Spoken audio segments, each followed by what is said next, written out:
It's v.h.s.x. What do you mean?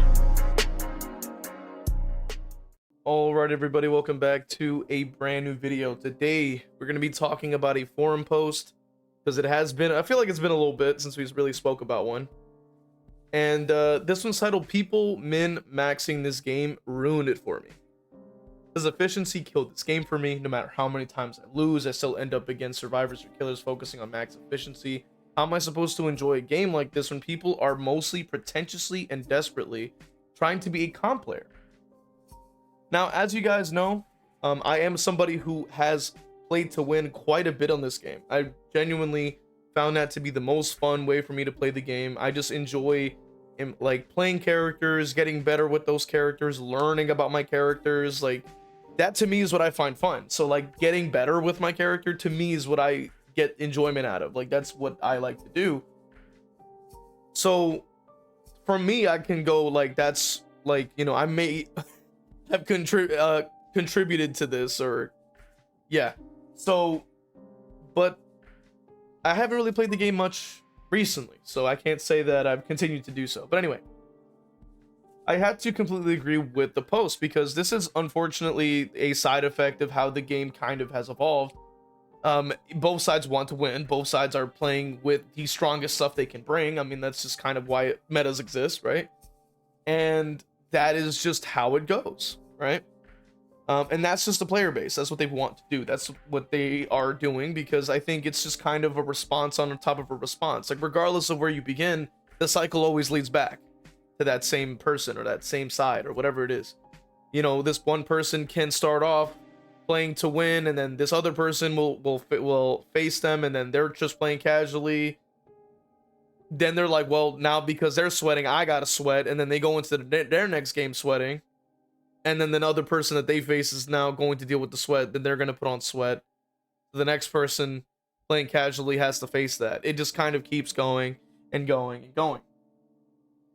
So let's go ahead and let's take a look here at the comments. So one person says, you can't, this is just how people are with PvP games. It does not help that behavior has encouraged this mentality with SBMM, stat trackers, and a heavy influence on streamers, which I disagree with this to an extent. SBMM is the one reason that people find the game addictive, the one reason that people keep playing, because every single match is different. Every single match is random, especially with the RNG elements in the maps, RNG elements with the people you play, RNG elements with the people you play it with, people that you play against.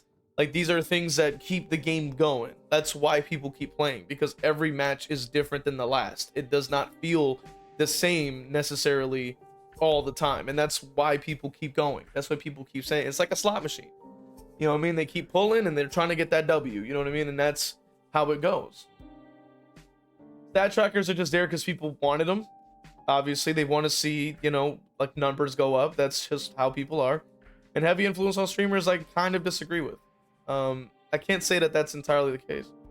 They say that, and even with the PvP game losing, it's awful, as if often feels like you don't get to do anything while one side stomps you. Even a lot of MOBAs aren't this bad, which is more of an opinion and not really something I can really approve, or not approve, but like prove or disprove really. But losing in the game, it does feel bad though.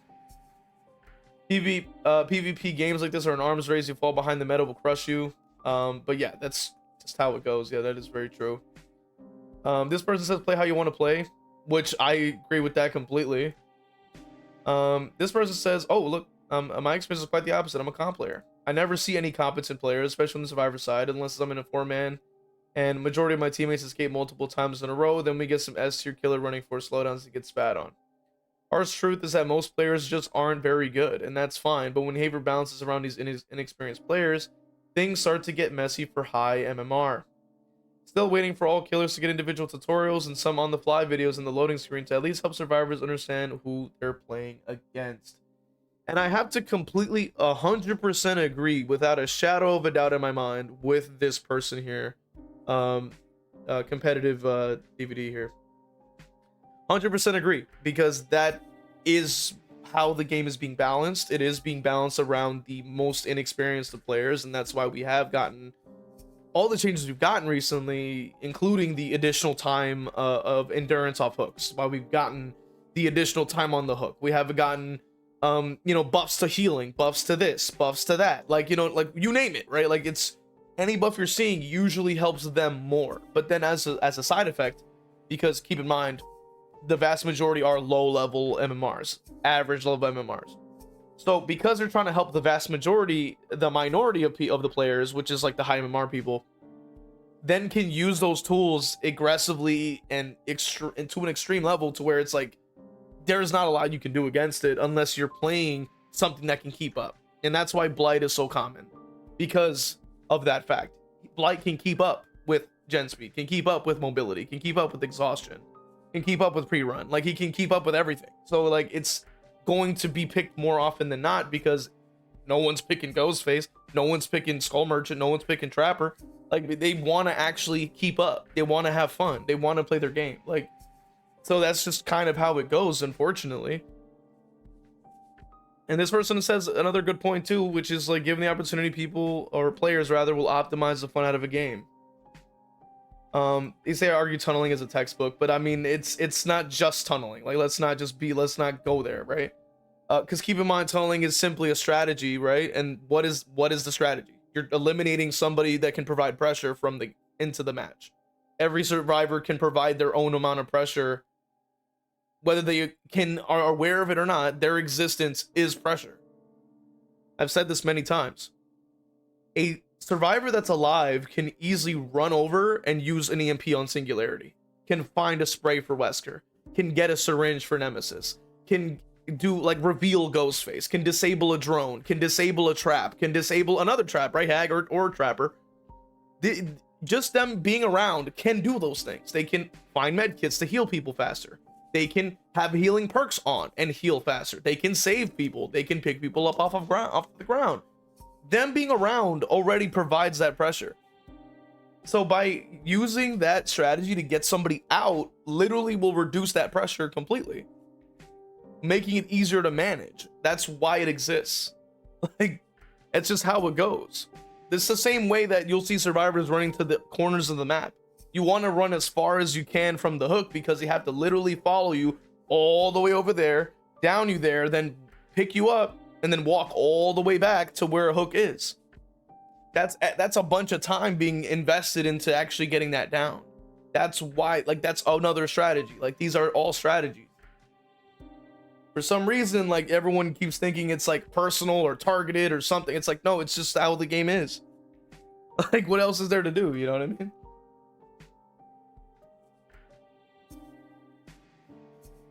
This person says the thing is about a lot of other PvP games that there's usually a chance of a comeback in the mid-late. So even if you're clearly at a disadvantage, it feels like you have a chance at winning every step of the way. In DBD, that chance is often incredibly small, sometimes so small to seem mathematically inconsistent. And games are effectively lost or are won extremely early in the match, leading to huge sense of agency issues if someone in your team is tunneled out with 4 to 5, or you can't get any pressure going as killer. Which, yeah, I mean, you can either say tunneled out at 4 to 5, or 3 to 4 gens are done in under a minute, and you're like, well, okay, like, I get GG's, I guess. I have no time to even think about hooking somebody more than one time. Like, ridiculous. And yeah, and they also say that it doesn't help that DBD is intentionally full of a lot of nonsensical anti-competitive BS on top of already having the flaws that it comes with an ASIM game, which is, you know, kind of part of it. You know, it's just a part of the process. You know what I mean? Unfortunately, that's just simply how it goes. Okay, let's take a look here. So they say, okay, and survivors use comms to constantly call out the killer location, who is going for hook rescues, which then should be completed. That's not fun for killer players. Both sides will use unfun tactics to try to win as optimally as possible. And that was my point, talking about that post that they're quoting here, because they want to go, oh, tunneling first. And it's like, okay, but both people are doing something that the other doesn't like regardless. Like, it doesn't matter, you know, at the end of the day. Using comms is also strategic play. Like, that's what you're gonna do. You're gonna go, look, bro, Trapper's in Shack. Like, Trapper's trapping Shack. That's still strategy, and it's still annoying as hell, and it makes it nearly impossible to play killer with certain killers that require the stealth and not having comms to be effective. But at the end of the day, it's still a strategy, and it's like, both exist because the other exists. Like, that's just how it goes. So this person I've seen before, they usually have a lot of like very survivor leaning responses. So we just got to go in with that mindset. So we're going to go ahead and take a read. So they say, I don't understand the win by all means mentality amongst many players of the game. I usually match the energy of my opponents. If I'm playing killer and survivors are AFKing under hook or running up to me to die, I pull back. If I'm a survivor and the killer opens the door for us after getting 2 hooks, I'll give them my item and be friendly. It's not that I won't win in both of these scenarios, but I'll try to not make people feel awful in the process. It's a game. It's supposed to be fun, not an exercise in punishment and cruelty. So this is like, this right here is like my issue with a lot of the discussions with this game. We're starting to put in this strange like morality to the video game. If you lose, you lose. Like, it doesn't matter what game you're playing. Like, you lose, you lose. That's how it goes. You can't, it's not something that is preventable in 9 times out of 10 unless you're good enough to prevent it, blah blah blah. But at the end of the day, there's always going to be a loser is my point. I'm like, I don't understand like why we're using this strange language to describe that. Like, if I'm playing a fighting game and I'm seeing you lose, I'm like, you know, maybe I messed up somewhere, you know what I mean? It's how it goes, right? Like, if I'm playing a shooter and then like, you know, I'm seeing a low amount of points and the team loses, I go, well, hey, you know what I mean? Maybe not everybody contributed. You know what I mean? If I'm on Rivals and I'm seeing, you know, my teammates like not, you know, working together, I go, hey, you know what? It is what it is. But I'm not gonna say, wow, this is punishment and cruelty. Like that's just ridiculous. Like, it's a video game. Like, why are we adding that on? Like, you could just go, hey, it's a game, cool. Like, let's just, you know, we don't need to like bag in front of people. We don't need to BM. Like, you could have went that way, is my point. So yeah. So this person right here is making a really good take. They say, you can't blame players for optimizing the efficiency in this game. The game is literally about efficiency. Everything can be measured in time in this game, time for both sides. Thus, optimizing your usage of time and hindering the time the other side is literally the entire game. Thank you. They knocked it out in like what, 2 sentences, 3 maybe, right? The game is literally about efficiency. The entire core is survivors have to complete the gens. How much time do they have? Is literally the entire game. Each gen is 80 charges, I believe. So 80 charges is 80 seconds, right? So if you can somehow pull the killer away for 20 seconds, 10 seconds, 15, like 30, blah, blah, blah. These are boom, gen, all getting progressed at the same time. It's literally just like a kitchen timer waiting for your fucking pie to bake. Like, you're literally sitting there hoping and praying you don't hear a ding go off, basically. It's a ticking time bomb, like, on killer, basically, because you're like, I have to get these guys on the ground and on a hook so quick so that I don't hear bing, bing, bing, bing, bing everywhere I go. Like, you know what I mean? That's how it is. So what does that even mean, right? Let's look at exhaustions. Exhaustions are what? Extending your chases, right? With the press of a button, you're extending your chase by 5 or 10 seconds, right? Then what does Windows do? Show you where those next pallets are. To what? Waste more time. Yellow square, yellow rectangle, run to it, press button. You're already wasting 5, 6, 7, 8, 9, 10 times, like 10 seconds, I should say. This is just how, like, like, this is how it works. This is interesting because they say this is the nature of PvP games and play single player games. There's no PvP game in existence that is immune to this, which is a good point. This person says it also applies to single player games, perhaps more so. It's very true. Want to know why? Let's look at Elden Ring. Elden Ring is a very good example, and that's why we saw nerfs coming to those weapons. We saw the I forgot what it was called, but I know there was like there was a sword. I forgot the name of it, but there was a particular sword that had like a blue wave you could shoot. So people would optimize dexterity around it and use their blue bar to basically just like spam the waves on that particular sword, on the katana. And then they would just do that, or they would create bleed builds. They will create bleed builds to like shred like bosses, right?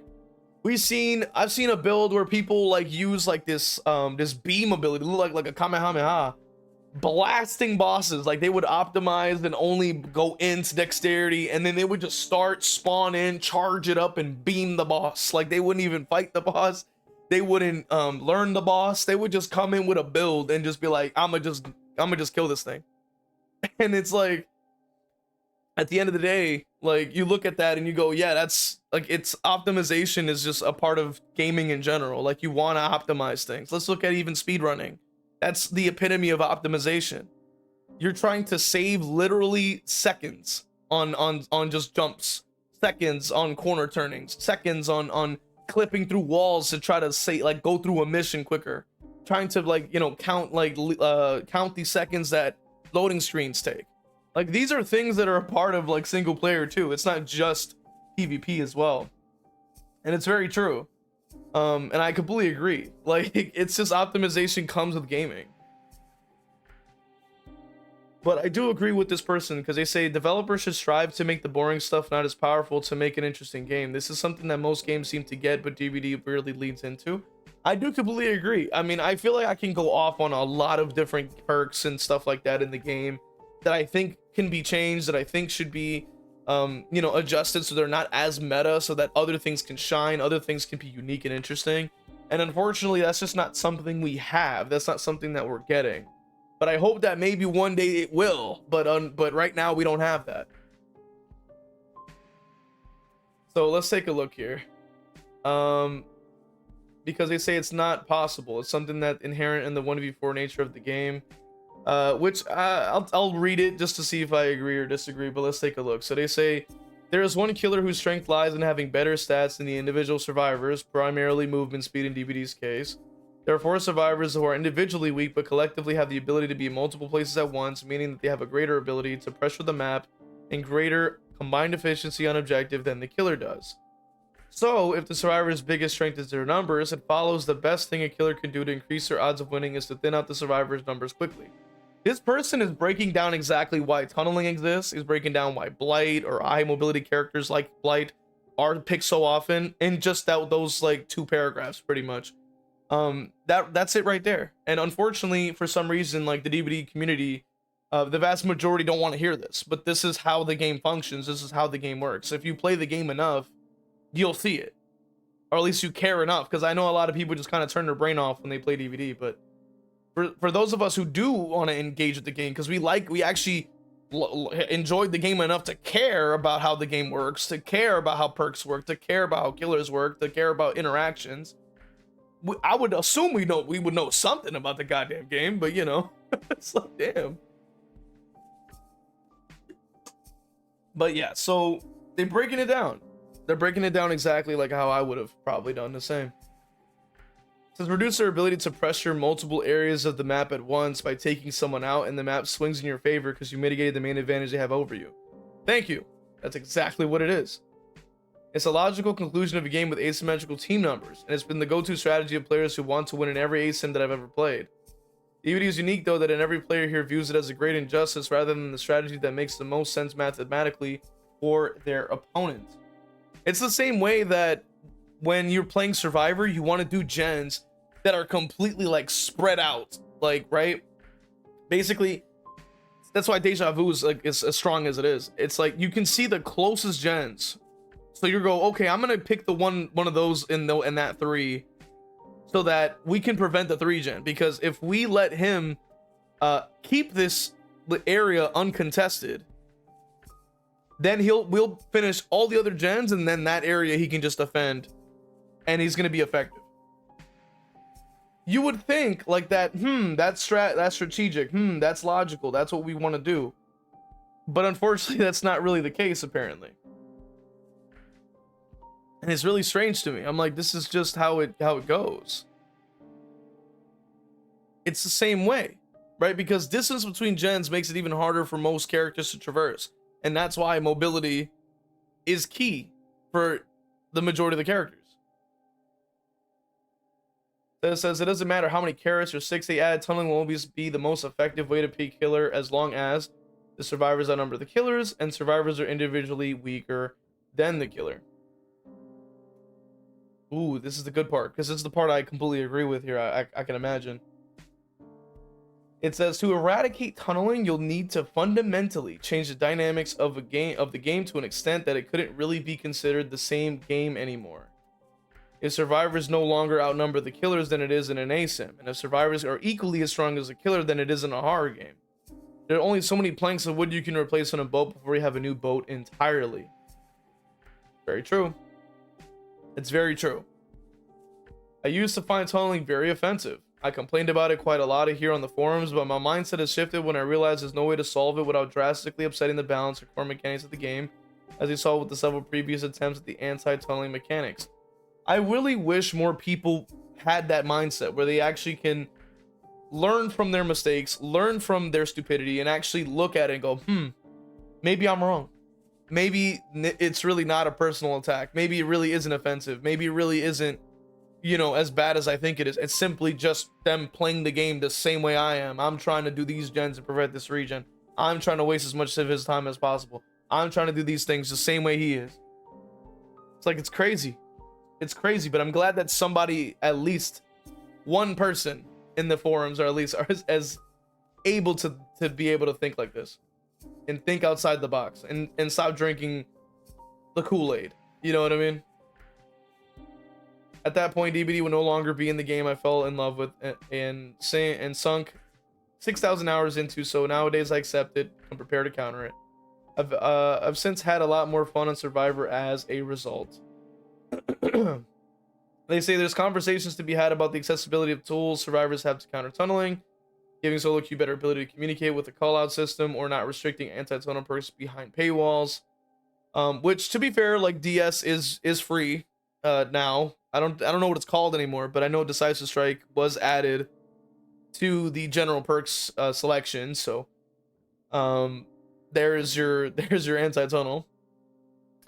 But unless they do something truly drastic, tunneling itself is here to stay. Players should either accept it as a possibility when they launch the game, or move on to a single player game where they can curate their own experience. I completely agree. I completely agree.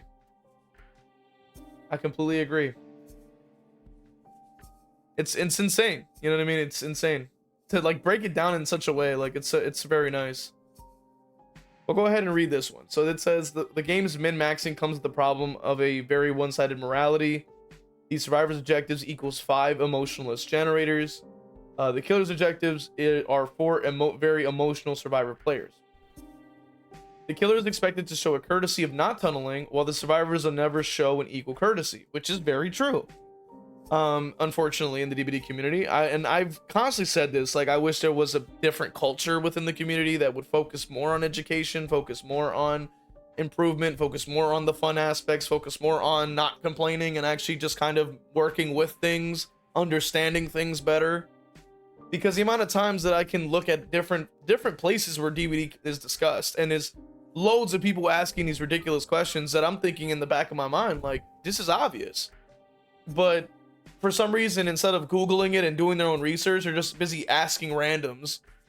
And then those randoms don't know what the hell they're talking about. And I'm like, why are we not doing our own research by, instead of typing this into a text box and posting it, maybe go to Google and search up, hey, why does blah, blah, blah do this with this perk? Or, hey, what is windows of opportunity? Or, hey, does DS work on blah, blah, blah? Like, do your goddamn research.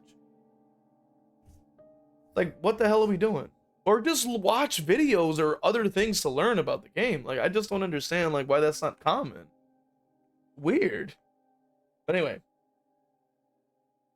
They say, as avoiding tunneling is the equivalent of a survivor leaving a gen that was almost complete, regress back to 0 while they start a new one, never going to happen. Exactly. Exactly. Exactly. There is no survivor that would leave a gen that's 99 to regress. In any situation, out of courtesy to the killer. Never. Never, never, never. Would never happen. So the same way is like for killers, like, yo, I gotta kill somebody and I'm losing gens. I gotta go for the person with hooks. Like, hello?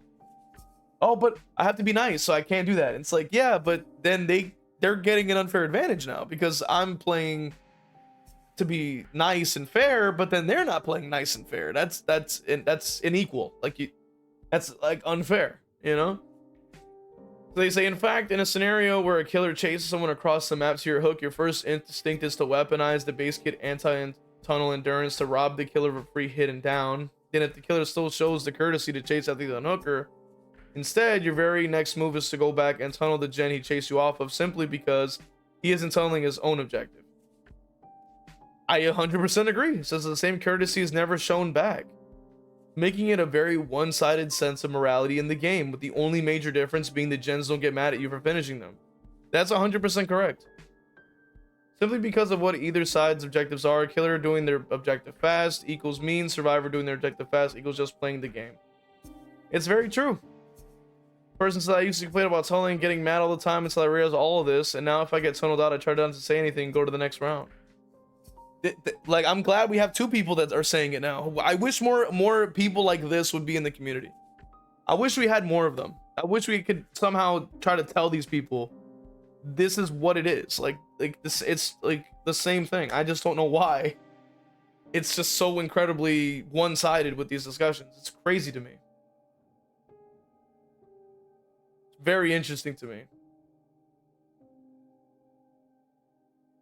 So I'm gonna go ahead and read one more, and then we're gonna go ahead and end it off for you guys. So this person says, this is why we should have a casual ranked. Game's crying out for it. Feel the same as OP. Everyone tryhards the game because everyone else does. I'm very reluctant to agree with actually adding a ranked playlist. I think there's just a lot of things that the game has an issue with that I don't think it'll really do very well with ranked. A lot of that has to do with queue time. A lot of that has to do with balancing. A lot of that has to do with the rank system. If they were to add it, like how that would go. But let's continue. So they say, I play killer pretty well and am mediocre at best as survivor. In my killer games, I could easily get 4Ks in most games, but I'm restricted to playing killers I'm good with and using meta perk builds. Unless I'm running at least 2 slowdown perks, gens fly and the game is a struggle, which I think a lot of you guys watching this probably can agree with that. You know, you're usually running 2 slowdowns probably minimum, right? And you're probably rocking the character you know how to play the most, and they're probably a very strong character in most cases. I know it's not everybody's experience, but it must be at least a good amount of you. They say, I'm not particularly fussed about winning, but would be nice to kick back, play a lower tier killer with an experimental or niche build, not be guaranteed to get sub 10-minute game that's 0k and constant BMing, which is very true. I can say that with personal experience at times, and that's why I just don't really play the game anymore as much as I used to. They say, as survivor, I just get constantly clapped. I'm not particularly good at running chase, can't loop to save my life. Getting good at running chase is phenomenally hard. Which, you know, I kind of agree and disagree at the same time. Like, when I was playing survivor, I have 400 hours on the survivor side according to DBD stats. Like, a lot of the time I was spending off of the game was looking into how to loop better. And Mr. Taterhead is a good resource for that, specifically because he actually has, like, that's actual educational content, like actually showing you how to loop things, showing you things you didn't know you could loop, stuff like that. So that helped me quite a bit when I was starting out. So that is what I would recommend. I know there's other creators that like kind of loop, but I know a lot of it is very what's the word for it, like very unserious, like for fun in that kind of sense. Like they put a lot of memes in there, a lot of like edits, and only go against like very brand new killers and stuff like that with no cosmetics and stuff. So like, you know, when it comes to that, I go like, that's not really going to teach you anything, because a lot of these killers that they're facing are making a ton of mistakes that give them that advantage, but not everybody's going to play like that. Let's go ahead and continue. So they say, my Swift friends are the same sort of level. In fact, most of them are worse at chase. When we Swift, we usually end up getting hatch games with the occasional 2 to 0k due to our coordination or I'm not sure what that says. Or sing? Okay. Against a baby killer who doesn't opt or fails at tunneling. Honestly, it puts me off playing Survivor. It just ends up feeling like I'm banging my head against a brick wall. Well, I think that might be kind of you might be having the wrong perspective on playing with a Swift with your friends. Like if you're going in like, I want to have a win streak, then that's a whole nother story. But if you already don't know how to play, and if all of you don't know how to play, like I think it would be better to focus on just doing the best you can and having a good laugh. Like you're gonna make better memories and have more fun with your friends by just going in and just seeing what you could do and have fun off of that and just joke around. I really wouldn't be trying to sweat, especially because if you're not that good at looping. And despite my atrocious escape percentage, I still get matched against super sweat killers with 3k hours plus. It is what it is. Splitting the playlist between an honest to God good ranked playlist, all sorts of shiny prizes, attempt to sweats, an actual effective MMR with a casual playlist would help. They say note, I say help not fix. I'm well aware some will just aim to seal club on casuals, unavoidable, but there will be more decent games than are currently. But then when going full throttle, because to not do so invites constant unpleasant losses, which is also a very good point. To an extent, I still don't think that it's a great idea or a good solution. I really don't know if it'll help with queue, because somehow like there's like millions that play DBD and yet the queue times are god awful. Especially on 2v8, which is really weird. I'm like, I don't even know how that's possible, but I guess it's just because of the like the fact that I guess everybody just wants to get on the killer side or something. I don't know. But anyway, I want to hear what you guys have to say. What do you guys think of the topics at hand today? Let me know in the comment section. Hit the like, sub, for more content like this. If you really want to support the channel, you can go ahead and become a member on YouTube or Patreon or even subbing on Twitch. I'll see you guys in the next one. All right, let's go ahead and read off our members from Patreon. Pro King 101, YouTube members: Cargan Falcon, Evil Blade, Cap Courteous, WTF You're Not J-Lo, Evil Peach, Cozy Bozy, Theo Endire, Dole Whip, Noxus, Zero Mocker, Jack, Christian, and Crovator. And for the Twitch, we have Final Girl Bunny, Leona Art, Zazabu, Evil Blade, Danica, Crovator, Cake is a Road, Zeneron, Ginsburg, Mr. Morik, Kevin, Zero Mocker, Ashai Boo, and Gryffindor. Appreciate you guys supporting. Really means a lot. If you want to become a member, you can go ahead and join through Patreon or YouTube members, or even sub on Twitch. See you guys in the next one.